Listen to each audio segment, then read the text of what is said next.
Google का ये read along, टिंग डोंग टिंग डोंग। गूगल का ये रीड अलोंग, जल्दी से हम सीखे पढ़ना। जीवन में है आगे बढ़ना। पापा मम्मी देर करो ना, डाउनलोड तुम ऐप करो ना। टिंग डोंग टिंग डोंग। गूगल का ये रीड अलोंग, टिंग डोंग टिंग डोंग। आज हम लोग पौधे के दो भाग जड़ और तना किसे कहते हैं एवं उसके क्या कार्य हैं उसके बारे में विधिवत अध्ययन करेंगे। पौधे का वह भाग जो जमीन के अंदर होता है, जो अंकुरण के समय बनता है, उसे मूलांकुर कहते हैं तथा जो भाग अंकुरण के समय जमीन के ऊपर होता है उसे प्रांकुर कहते हैं। मूलांकुर से जड़ तंत्र का निर्माण होता है, जबकि प्रांकुर से तने तंत्र का निर्माण होता है। अब हमारा दूसरा प्रश्न है कि जड़ किसे कहते हैं। तो आइए देखते हैं। पौधे का वह भाग जो जमीन के अंदर होता है तथा जो मूलांकुर वाले भाग से बनता है उसे जड़ कहते हैं। कहने का मतलब मूलांकुर अंकुरण के समय पौधे का वह भाग जो जमीन के अंदर होता है उससे जो भाग बनता है उसे जड़ कहते हैं। अब बात यह है कि जड़ कितने प्रकार की होती है। तो जड़ मूलतः दो प्रकार की होती है, मूसला जड़ और अपस्थानिक जड़। अब आइए हम देखते हैं कि मूसला जड़ किसे कहते हैं। मूसला जड़ में एक मुख्य जड़ होती है जिसे प्राथमिक जड़ कहते हैं।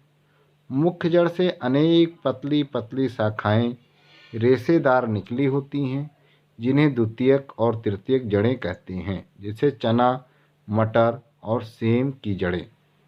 आप चित्र देख रहे होंगे, चित्र देख करके आपको अवलोकन हो रहा होगा कि मूसला जड़ किसे कहते हैं, उसमें प्राथमिक, द्वितीयक और तृतीयक जड़ें क्या होती हैं।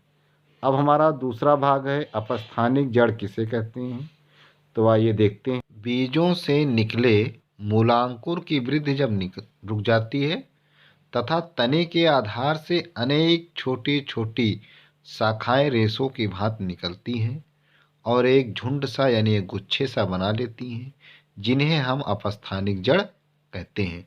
जैसे आपने देखा होगा गेहूँ, धान, मक्का इत्यादि। अभी तक हमने देखा कि जड़ किसे कहते हैं। अब हम देखेंगे कि जड़ के क्या कार्य हैं।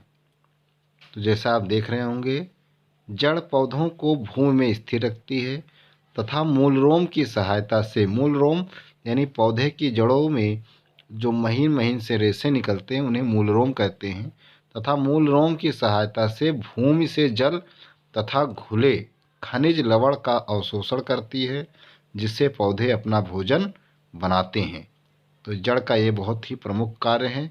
यह अर्थात जड़ का कार्य है जल और खनिज लवणों का अवशोषण करके पौधों के विभिन्न भागों तक पहुंचाना।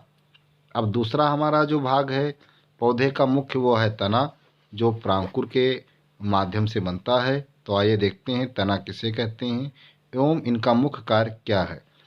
तना जमीन के ऊपर प्रांकुर से बना भाग होता है। तने में गांठ जैसी रचना होती है जिसे पर्वसंधि एवं दो परसंधियों के बीच का जो भाग होता है उसे पर्व कहते हैं। अर्थात तना पर्व और पर्व संधियों से मिलकर बना होता है। तने का मुख्य कार्य क्या है, आइए देखते हैं। तने का प्रमुख कार्य पौधों को मजबूती प्रदान करना एवं पत्तियों तक जल खनिज लवण को पहुंचाना होता है। चूँकि पौधे का प्रमुख भाग पत्तियां भी होती हैं जो पौधे के लिए मुख्यतः भोजन का निर्माण करती हैं। तना पौधों द्वारा अवशोषित जल एवं खनिज लवण को पत्तियों तक पहुंचाता है और पत्तियों द्वारा बनाए गए भोजन को पुनः पौधों के विभिन्न भागों तक पहुंचाता है।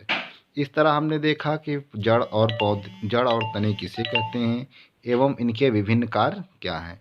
अब आइए हम देखते हैं कुछ वैज्ञानिक नामों को। जैसे मानव के नाम वैज्ञानिक नाम है बच्चों होमो सैपियंस सैपियंस। इसी तरह बच्चों बंदर के नाम है बोनेट मांक्यू।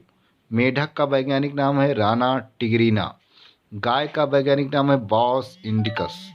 आम का वैज्ञानिक नाम है मैग्नीफेरा इंडिका। इसी तरह बच्चों, गाजर का वैज्ञानिक नाम है डाकस कैरोटा, जबकि मोर का वैज्ञानिक नाम है पोपो क्रिस्टेसस। तो इस तरीके से आज हमने कुछ वैज्ञानिक नाम, जड़, तना किसे कहते हैं एवं उनके विभिन्न कार्यों के बारे में आप उम्मीद है कि आप सभी को समझ में आया होगा। धन्यवाद।